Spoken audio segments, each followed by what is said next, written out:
guía específica, eso no lo sé, ¿no? Pero me parece que es algo interesante, ¿no?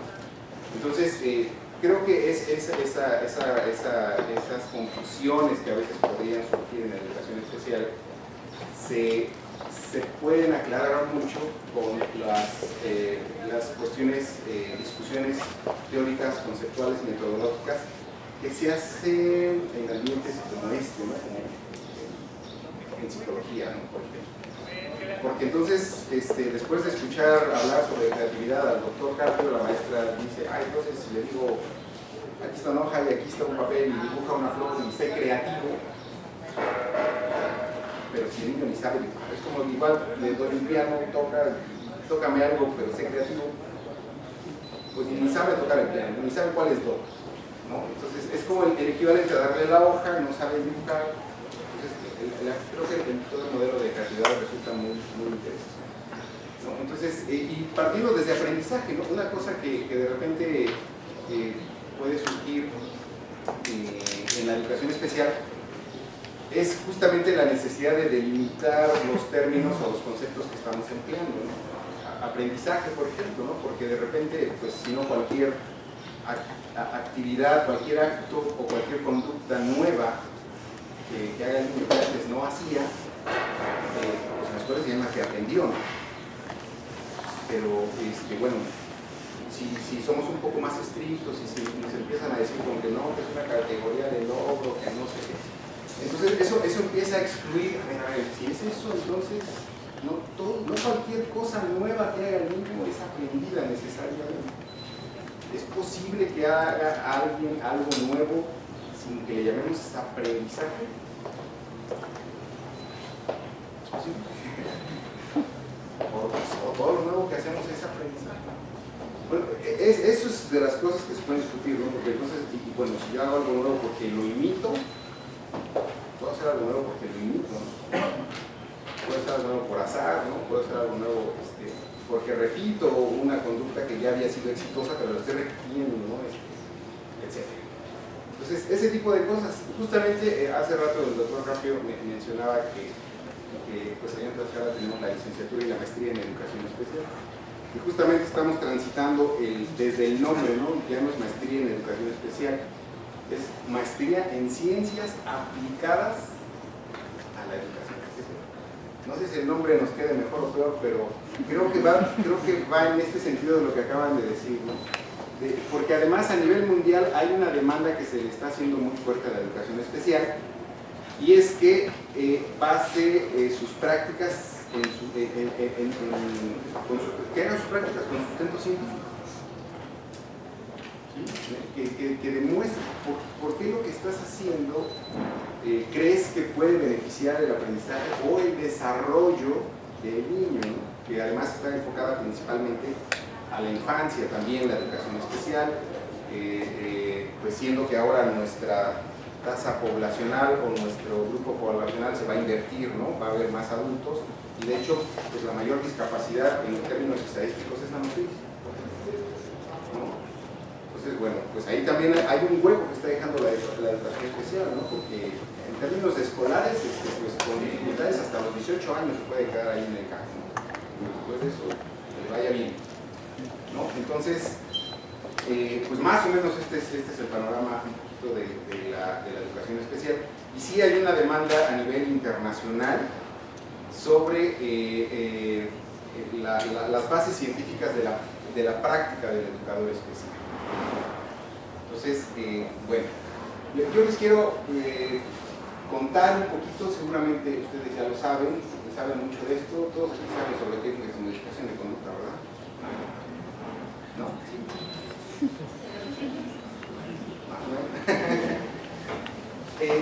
¿Han tenido contacto directo con algún caso de educación especial? ¿Algún niño? No sé, que lo hayan atendido. ¿Sí? ¿Con espectro autista particularmente? ¿Sí? No, más o menos. Bueno, porque efectivamente también ya tener al niño enfrente es otro boleto, ¿verdad? Ya te escupe, te patea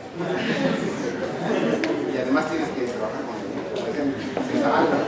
Entonces es otro problema. De repente, uno de los problemas que pasa, que sucede, es que cuando tú llegas, ya sea la mamá o el papá o la maestra de grupo, que generalmente es una mujer, no sé por qué, te dice todos los problemas que tiene el niño, ¿no? Es que pues no me pone atención, grita, se muerde, le pega al compañero y además no aprende nada. Llévatelo, ¿no? Y entonces el primer problema que tienen nuestros educadores especiales es por dónde empiezo. ¿Qué empiezo a trabajar? ¿No? Y yo creo que el error en el que a veces caen nuestros alumnos es que empiezan a trabajar por lo que la maestra le demanda o lo que el papá quiere. Si el papá quiere esto, pues es su trabajo. La maestra quiere que trabaje en lectura, pues es su trabajo, aunque él se pasa moviéndose la mano, ¿no? O se pasa golpeándose. Pero no importa, porque la maestra quiere lectura. Entonces, pensando en eso, hay una clasificación y bueno, pues hace rato mencionaba el libro de técnicas de modificación de conducta, que además creo que es el más vendido, incluso creo que más que el de la conducta. El libro que más se vendido de Rodríguez es técnicas de modificación de conducta. También de Edgar Galindo, ¿no? Hay algunos trabajos aquí también de la doctora Yolanda Guevara, aquí hay mucha gente que le ha dedicado al uso de la educación especial, también en la UNAM, la doctora Kelly Tomasini, por ejemplo, ¿no? Todos esos son referentes nuestros. Y entonces decíamos, bueno, a partir de eso lo que hacemos justamente es dividir el repertorio de problemáticas o de conductas, ¿no? Si se muerde, si se pega, si no lee, etc. Pues los dividimos en algo así como repertorios básicos, adaptativos, sociales y académicos. Entonces, a partir de esa división, vemos si tenemos que empezar por los repertorios básicos y a partir de los repertorios básicos nosotros vamos en escalada o viendo paralelamente cuáles de estos se pueden ir desarrollando, ¿no? Entonces los repertorios básicos implican, los repertorios básicos de forma muy concreta, muy rápida, sería la regulación de todas nuestras funciones biológicas, ¿no? Control de esfínter, eso va en repertorio. Entonces, los repertorios adaptativos ya tiene que ver con esto que decían hace rato de la variabilidad, ¿no? de funciones, de respuestas que puede desplegar un individuo para que pueda satisfacer una necesidad, ¿no? Entonces, pues, por ejemplo, enchinarse las pestañas con una cuchara, eso puede ser como un repertorio adaptativo, porque la cuchara no está hecha para eso, ¿no?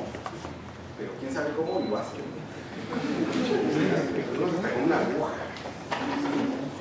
Bueno, ¿no? Y para los repertorios sociales, bueno, ahí entra, invariablemente entra el lenguaje, ¿no?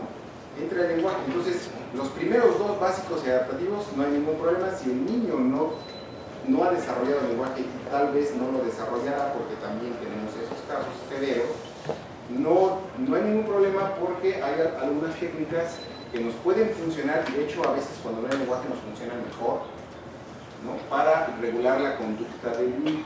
Cuando llegamos a las sociales, pues nos encontramos con el problema del lenguaje, ¿no? Si el lenguaje se ha desarrollado y la discapacidad es otra, como la auditiva que hace rato mencionaban, o la visual, pues se buscan estas formas alternativas de interacción lingüística que sustituyan, ¿no? aquella que no está desarrollada, para poder entrar en contacto.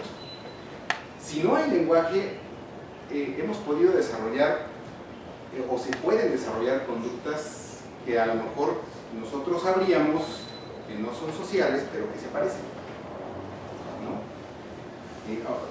Más adelante con un ejemplo de eso. Y finalmente las académicas, bueno, pues serían todas aquellas que podemos desarrollar en el ámbito educativo.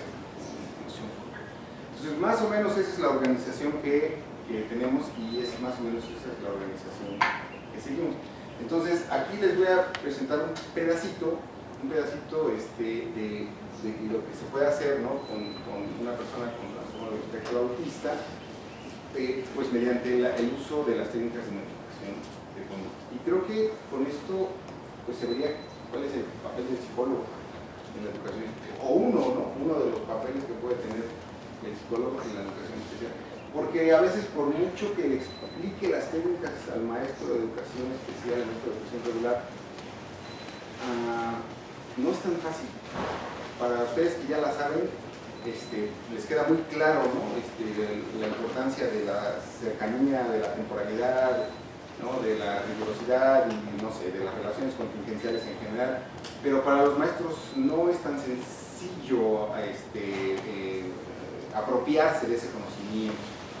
Entonces, sí requieren mucho un asesoramiento que habría que hacer muy constante. ¿Sí? Pero no se trata tampoco de que el educador especial le juegue a ser psicólogo, ¿no? O le juegue a ser médico, o sea, un pseudobiólogo, porque a veces en eso ha caído el educador especial, que no es psicólogo. Bueno, hasta pruebas neuropsicológicas de repente se animan a aplicar, ¿no? Sin tener ninguna formación en ello. Entonces, este asesoramiento es muy importante, ¿sí? Entonces, ese fue el de allá. ¿Por qué me lo quitan? Bueno, traía un video, bueno, traigo un video, pero creo que si saben más o menos qué será el video, pues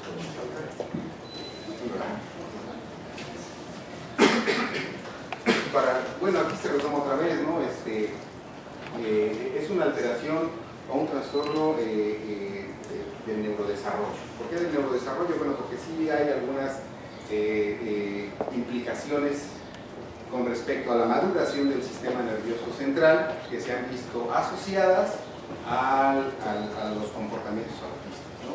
Entonces, en general, pues hay diferentes características conductuales que son la base para diagnosticar o establecer que hay un trastorno del autismo, ¿no? Y bueno, el referente sigue siendo los manuales del DSM, ¿no? Además de algunas otras valoraciones que se hacen desde otras disciplinas, pero en general, digamos que la tríada más común son los problemas de comunicación, ¿no? Los comportamientos estereotipados y las conductas también normalmente decimos antisocial, pero creo que tendría que ser asociales, ¿no? Porque antisociales es como atentar contra la sociedad, más bien asociales, ¿no? Entonces, bueno, algunas de las características, ¿no? Que tampoco quiero meterme mucho en eso, pero pues, los responsables han dado las células de Purkinje en el cerebelo. Pues aquí es un poco de la neurobiología, como les decía aquí, ¿no? Los problemas sociales, déficits de comunicación están señalados en amarillo, y las conductas repetitivas o las estereotipias, que en otro momento también platicábamos sobre el asunto de que tal vez la conducta estereotipada, o algunas de ellas, no necesariamente podrían ser características del trastorno, sino como consecuencia de las restricciones o de las condiciones ambientales en las que viven la mayoría de los niños, porque cuando llegan con nosotros ya llegan de 6 años, 7 años, a veces más grandes, y todo ese tiempo estuvo viviendo en un ambiente en su casa, ¿no? Generalmente, y entonces las personas con discapacidad, a pesar de que ya hay mayor apertura social y todo, en las familias siguen siendo los que menos salen, los que menos participan, los que menos van, algunos no van a la escuela, ¿no? Entonces en su casa de repente pues empiezan ahí a quedarse y bueno, el asunto del ambiente que no les representa ningún reto, ninguna estimulación, ¿no? Digámoslo así, pues les puede llevar a generar ciertos patrones de conducta que esos a su vez pueden transformar la fisiología o la neurobiología, ¿sí? Cerebral, ¿sí? Entonces, bueno, eso es otro tema. ¿Le pasamos? Hablamos de estereotipia porque, bueno, particularmente la técnica de modificación de conducta que hemos empleado ha sido justamente para modificar la estereotipia.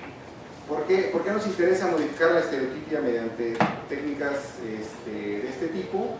Bueno, nos interesa porque cuando la estereotipia ya está muy arraigada y además la estereotipia va aumentando de intensidad, ¿no? Además de que una estereotipia puede llevar a desarrollar otra, Y además de que también se ha reportado que las estereotipias pueden ser antecedentes de las conductas autolesivas, ¿no? Entonces, una persona que tiene una estereotipia es muy altamente probable que lo siguiente que haga es lesionarse, ¿no? Autolesiva. ¿Sí? Entonces, por todas esas razones es importante la conducta estereotipada. Y además porque la forma en la que más también comúnmente se trabaja es con medicamentos. ¿Cómo le reducen la estereotipia a los niños? Pues con el medicamento. Algunos anticonvulsionantes, ¿no? La risperidona es de las más socorridas y bueno, sí funciona, desde luego que funciona, ¿no? Porque es un inhibidor, ¿no? Entonces, al ser un inhibidor, pues desde luego que evita la manifestación de la conducta, pero inhibe la conducta en general. No solo ya no hace la estereotipia, ya no se mueve. Ya se la quité, sí, pero está vivo. Entonces, por eso, y los padres mismos lo demandan, ¿no? Porque pues tiene que haber otro método, porque no puede haber hijos. Por eso es que nos ha importado. Entonces, pero además, no solamente puede ser aplicada a las técnicas estereotipadas, incluso a las conductas autolesivas, esas son muy impactantes. ¿Alguien alguna vez tuvo o ha tenido algún contacto con algún niño que se autoagreda? Que se muerda, que se pegue. ¿Lo han visto en vivo y en directo? ¿Sí? Sí. ¿Cuándo? ¿Dónde? ¿Por qué? ¿Qué hacía? Teníamos que morder el dedo para ver el cabello. ¿Y qué hicieron? Empezaron a aplicar para meterse en conducta, pero por el medio tiempo que trabajamos. ¿No? ¿Y cómo se les... Bien, una vez hicimos un curso de verano y nosotros no fuimos inclusivos, dijimos, este curso de verano nada más es para personas con discapacidad. Lo hicimos al revés, ¿no? Aquí solo, si tienes discapacidad, entras al curso de verano, si no, no. Después nos arrepentimos porque es un relajo, ¿no? Los niños se los perdían. Pero a todos se encontramos. A todos. Pero ahí, pues, una pareja llegó a una niña de como unos entre 8 y 10 años, ahorita ya no recuerdo bien, eso fue hace como 9 años, fue como en el 2010, y decía, oiga, pero sí se las puedo dejar, porque ahorita la veo muy tranquila, pero de repente ella se empieza a golpear, ¿no? Y sí, bueno, llevaba marcas en el rostro, ¿no?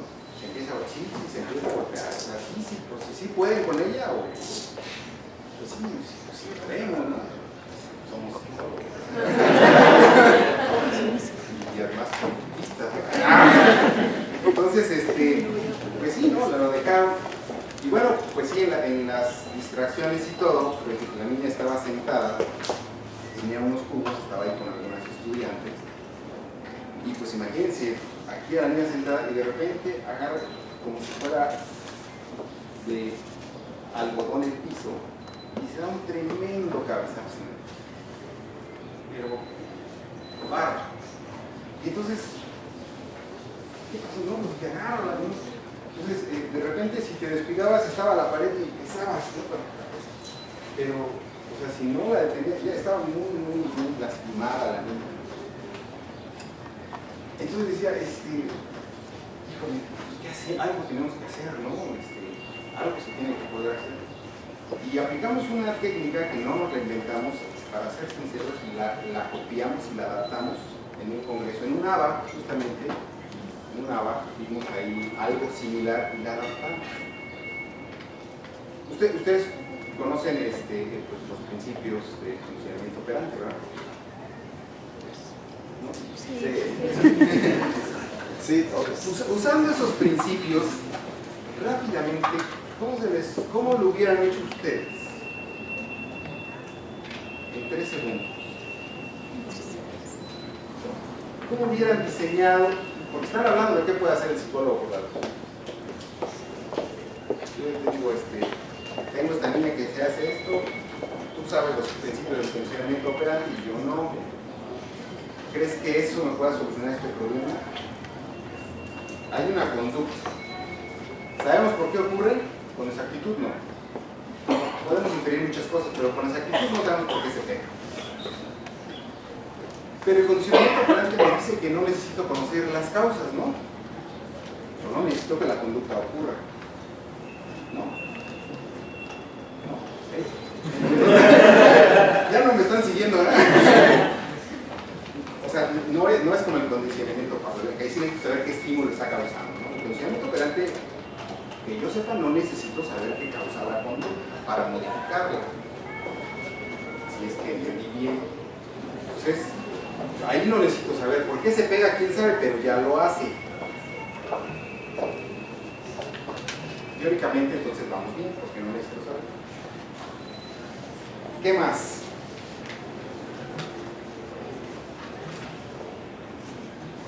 ¿Qué necesito modificar? Las consecuencias. Que la mantiene, ¿no? Que la mantiene. Lo que me importaría es lo que pasa después, ¿no? No lo que pasa antes. Sí. ¿Qué hacemos entonces? Ambas, de hecho, porque hay estímulos que desarrollan propiedades discriminativas y hay que tener en cuenta lo que ocurrió. Ambas, ¿no? Que la mantiene y un estímulo que no la produce propiamente, pero que se asocia a consecuencias reforzables o agresivas. Bueno. Pensaba que hay respuestas automediadas que son insensibles a condiciones, a consecuencias, pero que respuestas que fueron moldeadas, por ejemplo, por aproximaciones sucesivas, sí son sensibles. También hay casos de conducta, de respuesta, que aparecen porque comparten efectores con otras respuestas que fueron previamente reforzadas. Hay otras que son difíciles de establecer, comparten también efectores con respuestas que han sido castigadas, por ejemplo. Entonces, en mi opinión, sí sería importante saber cuáles condiciones se desarrollan, ¿no? Se da. Hay formas de actividad que son emitidas, digamos, por alteraciones, por descargas tipo confusiones del cerebral que hacen que la respuesta se presente, ¿no? Sí. Entonces, yo pienso que sí habría que saber la condición en la que ocurre, ¿no? Desde luego la niña teniendo 8 o 10 años, sus papás ya habían hecho de todo, ¿no? Ya tenían estudios de todo, ¿no? Entonces, pero no había una exactitud, ¿no? Sobre qué lo causa. Entonces, les digo que nosotros nos pirateamos porque además es muy creativo. Entonces dijimos, bueno, y siguiendo los principios, también decimos, bueno, ¿qué necesitamos para modificar una conducta? Pues si entendimos bien, necesitamos también cierto grado de control sobre la conducta. Conducta que controlas, conducta que puedes modificar. Si no la controlas, no la puedes. Entonces, decimos, ¿cómo controlamos? Porque la niña se está pegando cuando se le da la gana, ¿no? Está pegando en cualquier momento del día, en cualquier actividad. Está pegando cuando, bueno, pues ahora vamos a hacerlo. Entonces ahí, diseñando algo muy rápido en cuanto a espacio, ¿no? Y pues empezamos a reforzar, me parece que fue con leche malteada, el asunto de que se pegara. Desde luego tomamos la línea base y todo esto que ustedes saben, ¿verdad? Entonces empezamos la niña se pegaba y reforzábamos, desde luego en cuestiones acolchonadas para que se hiciera, pero no se lastimara más, ¿verdad? No lo vamos a hacer mientras se pegaba. Ya se descalabró y le estoy reforzando, ¿no? Pero entonces empezamos a reforzar. Obviamente cuando empezamos a reforzar que la niña se pegara, ustedes saben qué pasó. Se empezó a pegar más, ¿no? Entonces la niña se empezó a pegar más, entonces los papás decían, no, ustedes están locos, ¿no? Porque ya se pega más, ¿no? Ya cada rato se está pegando. No, espérenme, que todavía no acabamos. Quiero una leche malteada. Entonces la niña se empezó a pegar más. Hasta ahí todavía no controlábamos la conducta, ¿verdad? Porque la niña nos decía cuando reforzaba, ella se pegaba y ahí corría, nos tenía condicionados. Ahí es donde necesitamos introducir un estímulo discriminativo para que la niña no se pegue cuando se le dé la gana, se pegue cuando yo se lo invite, ¿no?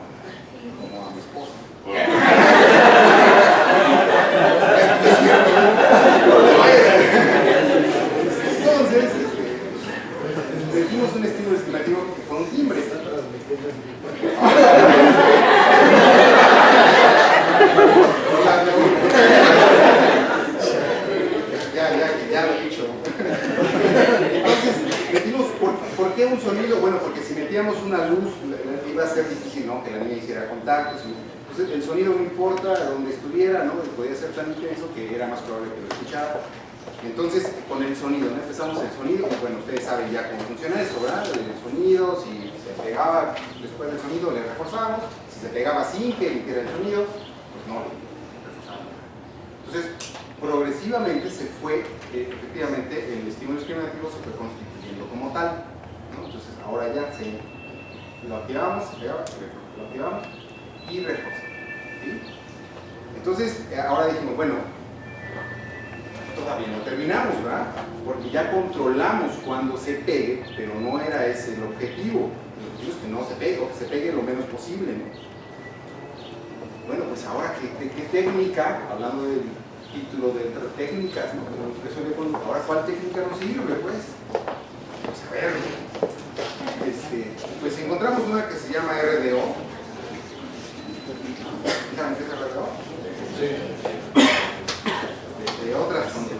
Pues claro, pues tenemos que buscar alguna y buscamos algunas otras y etcétera. Entonces lo que empezamos a hacer era justamente asociar ahora la entrega del reforzador no con el golpe en la cabeza, que además era preferido, no sé por qué, además de repente se movía, sino con el hecho de que agarrara un muñeco de peluche y lo sostuviera, ¿no? Entonces la niña se pegaba y le poníamos el muñeco de peluche y lo agarraba y entonces reforzaba, ¿no? Y empezamos a reforzar, y si solo se pegaba y no agarraba, no reforzaba, más o menos. Entonces, con esto empezamos a incrementar la frecuencia de la conducta de jugar con el muñeco de peluche y no golpearse, ¿no?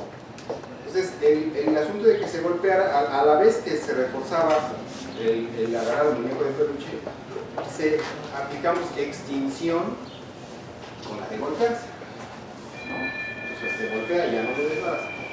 Ahí es importante saber algo. Ustedes saben conductualmente qué es lo primero que va a pasar cuando aplicas extinción, que la conducta se va a ir para arriba, ¿no? Pues, ¿dónde está mi leche? Entonces, lo que generalmente pasa con los papás es que cuando ven, es como el berrinche, ¿no? Cuando el berrinche se incrementa, los papás ceden, ¿no? Y pues es ahí donde pues, dejan a perder todo. Entonces, justamente ahí, esa es la parte donde a nuestros estudiantes les decimos, no, se va a ir la conducta para arriba, se va a hacer, no le des, porque si no va a echar a perder. Entonces, pues sí, lo primero que pasó inmediatamente era que la conducta se incrementó. Pero, bueno, pues la curva de la extinción no tardó en verse, porque además íbamos haciendo gráficas de todo.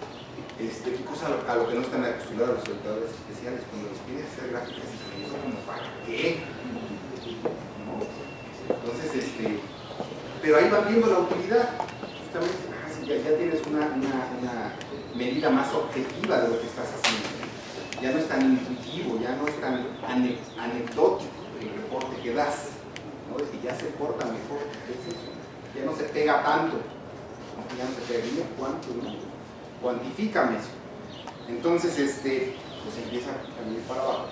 Y la otra conducta se empieza a incrementar. Entonces, empezamos ahí a jugar con los tigres y el muñeco de peluche. ¿La conducta se fue a cero? No. Pero por ahí dicen que no es posible llevar una conducta a cero, definitivo y absoluto, ¿no? No podemos asegurar que nunca más se va a pegar. Pero la conducta sí se va. Y con eso lo hicimos. Se los platico ahorita en 10 minutos, pero nos llevó como 8 meses. Por supuesto que 8 meses en un camp nunca van a hacer eso. Jamás en la vida van a dedicar 8 meses a eso. ¿Sí? Entonces, y 8 meses en parte, como dicen, porque había periodos donde la niña no iba, ¿no? Una semana y no, pues es que se enfermó, nos decía la mamá, no, es que hoy no pude, es que hoy fue los 15 años de mi comadre. No, por miles de razones no las llevan, ¿no? Porque ese es el problema de hacerlo de trabajo con humanos y que lo hagan, se lo saben muy bien, ¿no? A diferencia de trabajar con animales, que la verdad están en entera disposición, ¿verdad? Cuando yo diga trabajamos. Entonces, sumando todo eso, más o menos nos llegó como unos 8 meses. Pero ahí está un ejemplo, porque a veces también los maestros de educación especial dicen, es que aterrízame, no me aterrizas ese conocimiento, ¿no? Lo que pasa es que como educador especial lo que no te has dado cuenta es que tú tienes que entender la teoría, porque si te apropias de la teoría de la triple relación de contingencias que estaba mencionando, ante cualquier problema que tú tengas, tú vas a saber en cuál te sirve y vas a poder diseñar la mejor metodología para tratar ese problema. Pero mientras no te apropies de esa teoría, cada vez que tengas un problema nuevo, no vas a venir a ver. Ya resolví lo de que se autorrede, ahora tengo otra que tiene otro problema. Y entonces lo que tú haces es cada vez pues, decir, claro que si abres tu consultoría de eso, pues además te va a ir. Pero sobre todo los casos más severos, yo digo paradójicamente, porque en los casos más severos, como les decía, son los que menos desarrollo lingüístico tienen. Y son a donde las técnicas de modificación de conductas funcionan mejor, ¿no? El lenguaje genera esa interferencia porque ya el sujeto interpreta, ¿no? Y empieza a ver, pues, ¿por qué me está dando leche materna? ¿Por qué no me da cerveza? Entonces, pero son los casos que más les cuestan a nuestros educadores especiales. Paradójicamente, digo yo. Entonces, hay algunos problemas, yo creo, en la educación especial que tendrían que ser ya a lo mejor, no sé si decir de fácil solución, de fácil no porque sea rápida o porque sea sencilla, sino porque ya se la tendrían que saber, ¿no? Algo así como, a lo mejor, por ejemplo, los berrinches, ¿no? Para alguien que sabe técnicas de modificación de conducta, los berrinches no tendrían que significar ningún problema, creo yo, ¿no? Como para el médico resolver una gripe, es más, ya ni vamos por una gripe, ¿no? Algo que se soluciona fácil. Entonces, yo creo que esa consolidación también ha faltado en la educación. Entonces, con respecto a las estereotipias, se los voy a cortar en 5 minutos porque ya me tengo mi tiempo. Decíamos que, bueno, son patrones de conducta que se repiten, que son constantes, que es el mismo y que aparentemente no tienen ningún objetivo, nada más sirven para nada. Entonces, decíamos que, bueno, dentro de esto, pues, hay conductas que incluso algunas estereotipadas que son parte del desarrollo, algunas que sí hay algunas que surgen como disfunción del sistema nervioso central, como en el caso del síndrome de Rett, hay estereotipias muy específicas, que es el lavado de manos, pero hay otras que surgen por cuestiones, restricciones o condiciones ambientales, ¿no? Entonces, estas restricciones ambientales pueden hacer que se empiecen a desarrollar conductas estereotipadas, como los entornos reducidos, ¿no? Entonces, más o menos para el tratamiento de... Cuando lo hice, estaba más ordenado. Entonces, pero más o menos también algo que ustedes ya saben, ¿no?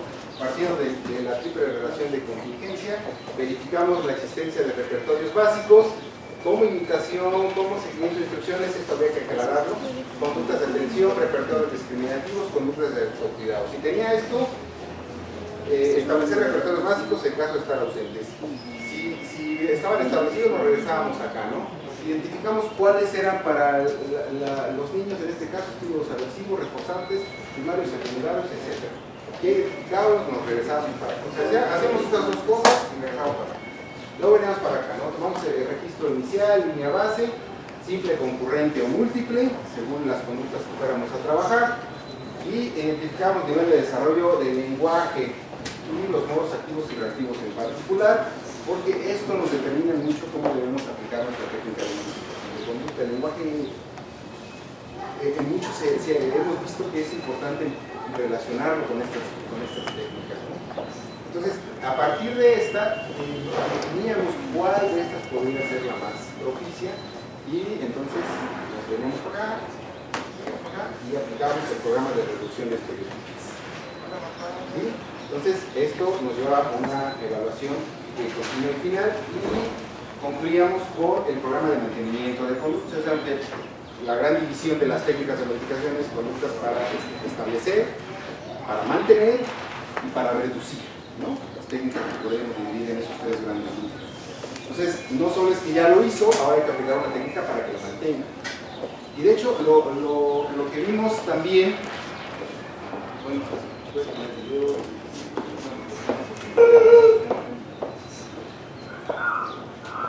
para que nunca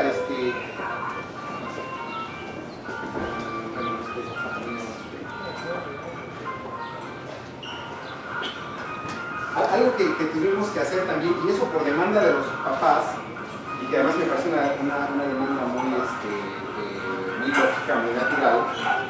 Los papás decían, bueno, ok, ya se mantiene una conducta con un reforzador, ¿no? Pero ¿por qué no voy a estar dando leche malteada o chocolates o dulces toda su vida? Y los dientes, ¿no? Y no sé qué tanto. O sea, la demanda es, lo voy a reforzar siempre. Y nosotros decíamos, o sea, reforzar sí, pero de la misma manera no. Desde luego hay que transitar de los reforzadores primarios a los secundarios, como muchos, ¿no? Transitamos de los primarios a los secundarios. Pero si no hay lenguaje, ese tránsito se puede ver difícil, ¿no? Entonces, a partir de los primarios tendríamos que hacer un juego, pasamos también, también a la reducción, tenemos que hacer implementar alguna combinación en estas técnicas de modificación de conducta para ir reduciendo, ¿no? Progresivamente el asunto pues de la conducta que estemos, del reforzador que estemos entregando. Entonces, algo que vimos que nos es muy útil para eso, para que también nosotros fuéramos más precisos, pues es pasar de los reforzamientos, del reforzamiento continuo al reforzamiento fijo, ¿no? Y de ahí pasar al reforzamiento variable. Y también pasar del reforzamiento de razón al de intervalo. Eso nos ayudó muchísimo para ir disminuyendo la cantidad de reforzadores que nosotros entregábamos. Con el caso el otro caso que les quería platicar de la niña que tenía estereotipias, ahí también se mostró la conducta, ahí era una conducta de aleteo, ¿no? Más o menos un movimiento así con estas manos.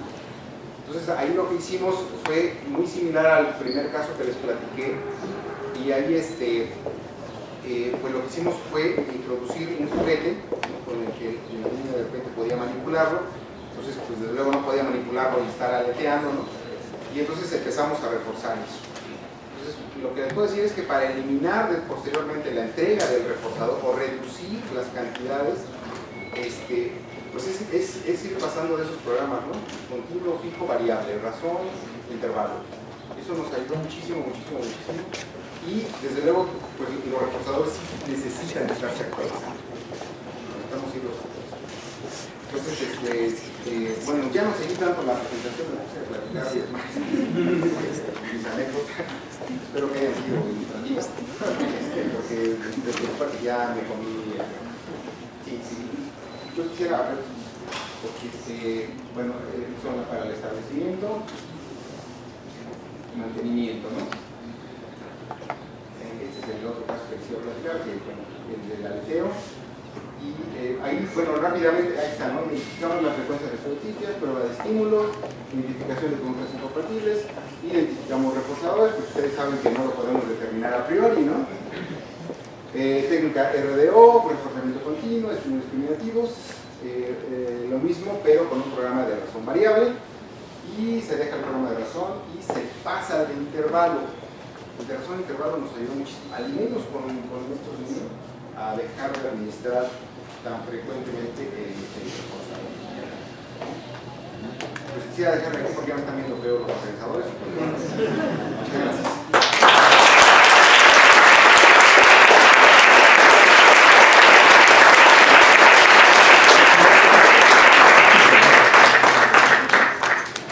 Bueno, tenemos tiempo para una preguntita, entonces si alguien quiere alguna, que levante la mano.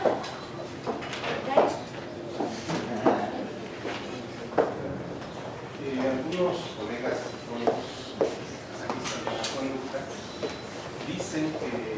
hemos caído en un error al utilizar las técnicas de modificación de conducta, por ejemplo, para resolver problemas no psicológicos. El autismo, por ejemplo, no es en sí mismo un problema psicológico. La categoría autismo proviene de otras disciplinas. Entonces me parece que tu conferencia ilustra muy bien que no estás tratando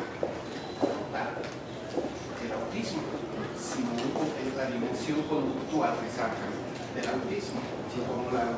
Y por otro lado, que puede ser un niño que se jala el cabello, que se golpea la cabeza, pero también puede ser un niño que no sabe leer, sordo, etc., si se siguen los principios. Sí, los principios, por ejemplo, del condicionamiento son aplicables a casi cualquier situación. En ese sentido, ilustras muy bien con tu conferencia el proceder profesional del científico fundado en principios que se derivan de la investigación. Me parece que para el caso de los estudiantes eso debería ser una lección. No se puede tener una práctica profesional efectiva si no hay principios, y estos dependen de la investigación y no dejarnos llevar por etiquetas. Es decir, el autismo piensa que será, pero sí sé que a esos que les dicen autistas tienen, por ejemplo, estereotipos de la señorita responsable. De verdad, muy ilustrativa. Chávez, más que preguntas, una felicitación porque me parece que fue muy clara y muy ilustrativa. Muchas gracias. Muchas gracias, doctor.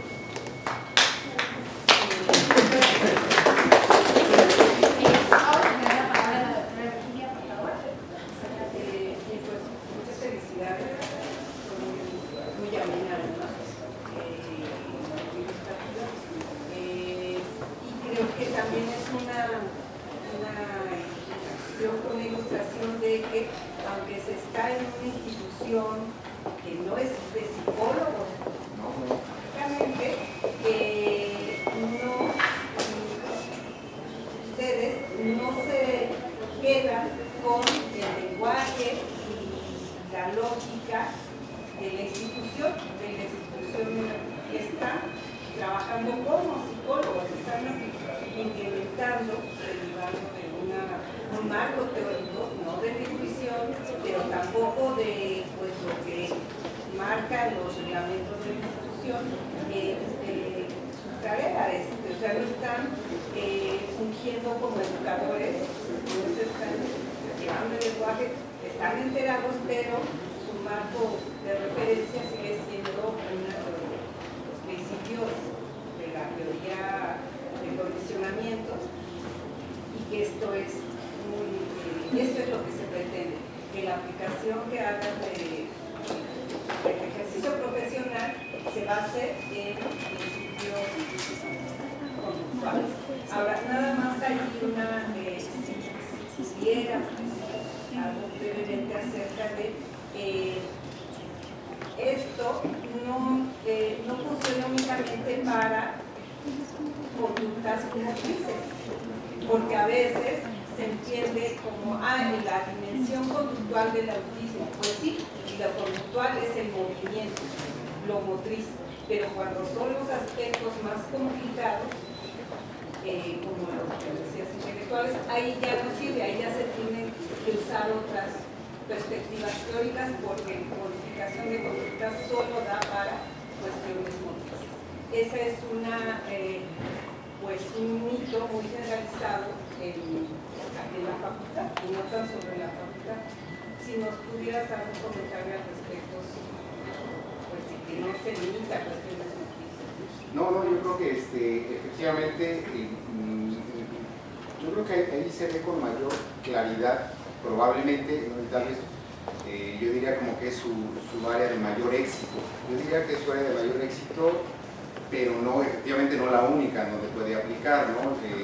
Las técnicas de modificación de conducta pueden aumentar la frecuencia con la que un niño lee, por ejemplo, hace rato que hablaban de esto, ¿no?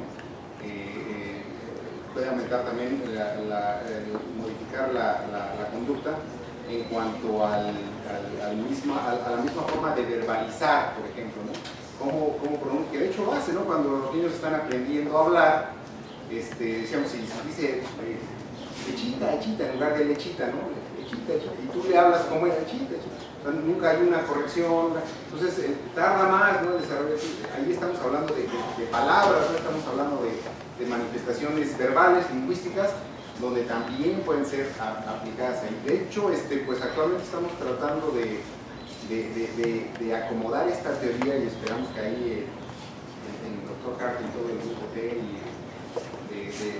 de aquí puedan auxiliarnos, porque esto del lenguaje, por ejemplo, es una de las áreas más desarrolladas en la educación especial.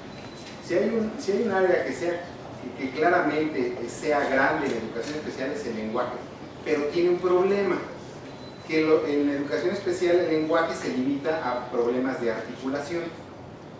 Si el niño habla mal, si pronuncia mal, si no dice la R, es cuando es candidato a el área del lenguaje en la educación especial. Pero en cuanto el niño pronuncie bien, vamos, tú ya estás, ¿no? Pero si es comprensión lectora, por ejemplo, nunca lo ven como un problema que pudiera ser de lenguaje. O la escritura, pues si es una modalidad lingüística, no tendría que ser visto como un problema de lenguaje. Entonces, y hablar de comprensión lectora, ¿no? Entonces, pero ahí no hay esa teoría que pueda sustentar, bueno, a ver, si vamos a ver el problema de lectura como un problema de lenguaje, ¿cómo lo enfocamos? No lo tenemos muy claro, ¿no? O esto que decía con respecto a creatividad, ¿no? Que eso, bueno, ya nos aleja un poco mucho de los principios operantes, pero ya no estamos hablando de conductas particulares, ¿no? De comportamiento creativo. Bueno, es que eso queda muy bien para esta área de actitudes sobresalientes. En educación especial está terrible, ¿sí? En educación especial empezaron a detectar aptitudes sobresalientes en sus alumnos porque por el número de alumnos que tuvieran les daban recursos. Entonces, si la escuela decía, yo tengo 10, pues ahí te va tanto. No, nada más tengo uno, no, un pesito. Entonces empezaron a decir que, ¿no? y empiezan a hacer cosas, pues vamos a fomentar la creatividad, no sabemos qué es eso, pero hay que fomentarlo. Y la forma más fácil, como se ha entendido, es déjalos hacer lo que quieran. Entonces, mi hijo es muy creativo. Deja, pero creo que no es tan así, no es tan déjalos hacer lo que tiene que haber algo, ¿no? Entonces, creo que todo eso que se está desarrollando aquí todavía falta que nos lleven a disciplinas como la educación especial. Es un campo muy rico y que actualmente está requiriendo de eso, de que las disciplinas que lo alimentan se acerquen a ellos. Por eso el evento que tuvimos ahora este martes y miércoles pasado, ¿no? Era acercar a esa gente a los educadores especiales, ¿no? Entonces en eso andamos. Pero sí, de repente el asunto de las conductas sí goza de mucha popularidad, porque también es con lo que los papás también rápidamente se impresionan, ¿no? Como un niño con autismo que le llamaban de Kanner y que ahora ya es de alta, ¿cómo dicen? Como espectro autista ya nada más lo clasifican por alta o baja funcionalidad, ¿no? Ya no de Kanner ni de Asperger, sino de baja funcionalidad. Entonces, un niño con autismo de baja funcionalidad o del más severo, para que nos entendamos, así no lo logras que voltee, ¿no? Que te haga caso, lo pellizcas y nada, ¿no? Entonces, hay rápidamente les doy otro tip, por si ¿Cómo hicimos eso también con lo que empezamos a usar fue un hielo así bien frío y se lo pasábamos en el brazo, ¿no? Entonces el niño, entonces tanto se lo pasamos con la frecuencia que en alguna ocasión el niño volteó, ¿no? Ya ves, sí. Porque voltea y empezamos a asociar ¿qué? Su nombre, voltea y Luis y reposa. ¿Qué creen que pasó? Pues que después, al decir Luis, volteaba. Entonces el papá llegó, Luis, volteó. ¿Qué hicieron, brujos? Pues no también. También vendo hierba.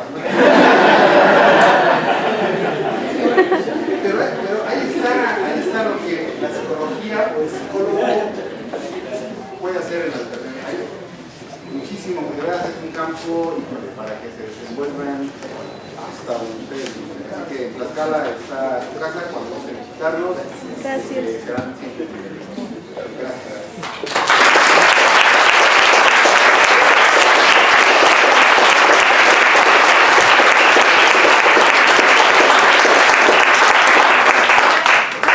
Agradecemos la participación del doctor José Camacho y a nombre del comité organizador hacemos entrega de sus cosas.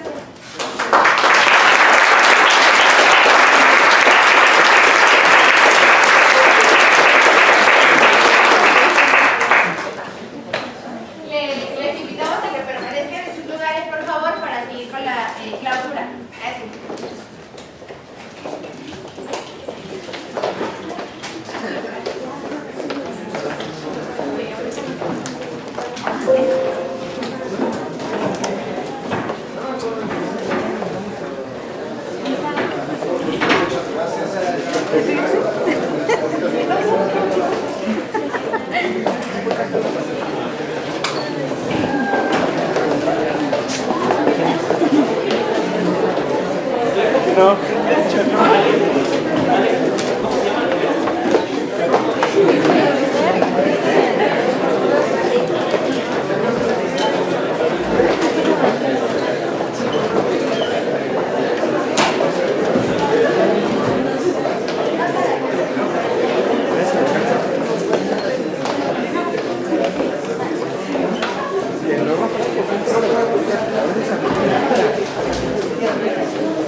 Colocaron los 5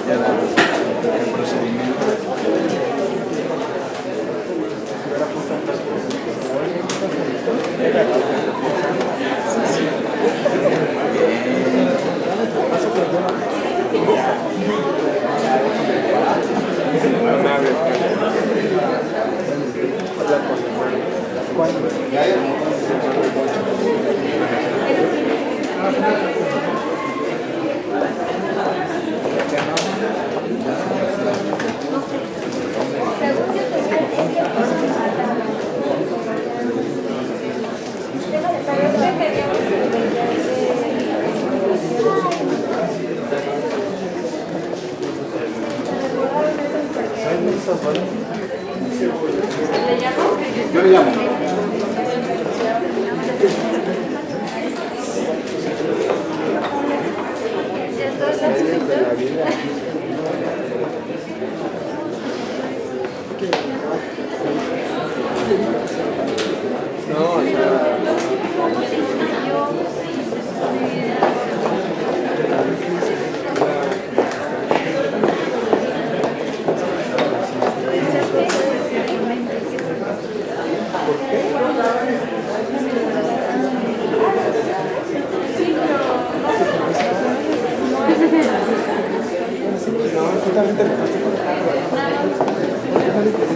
Exactamente.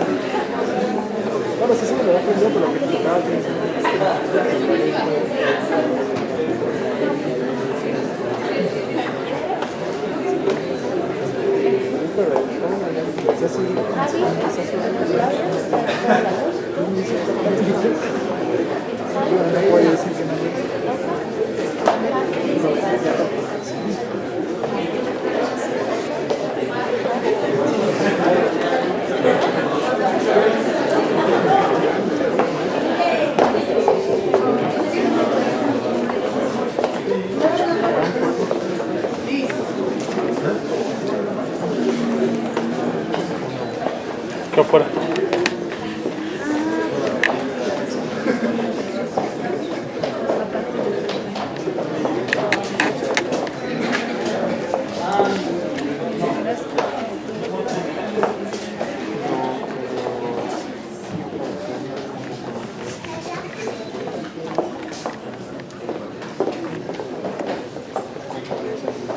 Yo creo que no se puede.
Buenas tardes, honorables miembros del presidio, profesores, profesoras, alumnas, alumnos y asistentes en general. La Facultad de Estudios Superiores Iztacala de la Universidad Nacional Autónoma de México, a través de la carrera de Psicología y el Grupo T de Investigación Interconductual, agradecen su presencia y les dan la más cordial bienvenida a la ceremonia de clausura de la segunda jornada estudiantil de investigación y práctica conductual. Preside este evento el doctor Claudio Antonio Carpio Ramírez, coordinador del Grupo T de Investigación Interconductual y presidente del Comité Científico.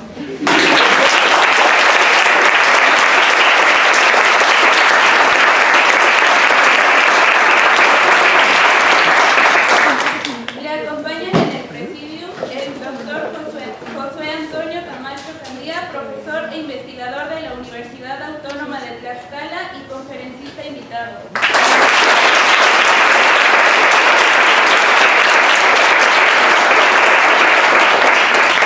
El licenciado Saúl Osvaldo Sánchez, editor ejecutivo de la revista Registro Acumulativo.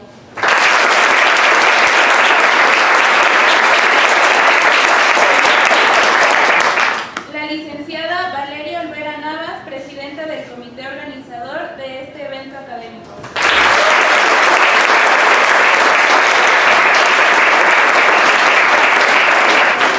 Así como el licenciado Javier Moreno Garay, secretario general del comité organizador de este evento académico.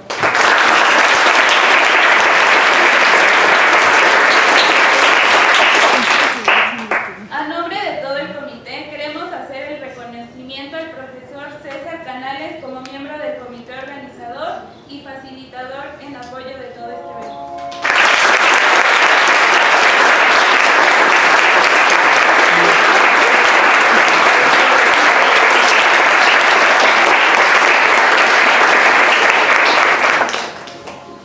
A continuación, le cedemos